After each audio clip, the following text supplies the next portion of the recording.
নবীজি যে পথে হেঁটে যাইতেন সেই পথে বুড়ি কাটা দিতেন। এই ঘটনা কি সত্য? এই ঘটনা আপনারা শুনছেন না, যে আমাদের নবীজির যাওয়ার পথে এক বুড়ি নাকি কাঁটা দিয়ে যাইতো প্রতিদিন। একদিন আয় দেখে যে কাঁটা নাই, তো নবীজি চিন্তা করছেন কাঁটা নাই কেন সাল্লাল্লাহু আলাইহি সাল্লাম। তখন সে বুড়ির খবর নিতে গেছে, দেখে বুড়ি অসুস্থ। এই গল্প শুনছেন না আপনারা?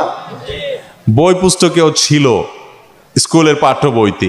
এই গল্পটা একটা ভুয়া গল্প, এটার কোনো অস্তিত্ব নাই, চলে আসছে। অনেক গল্পই এরকম লোকমুখে চলে আসে, কোনো হাদিসে এটার কোনো রেফারেন্স খুঁজে পাওয়া যায় না, বিশ্বস্ত কোনো ঘটনা নাই।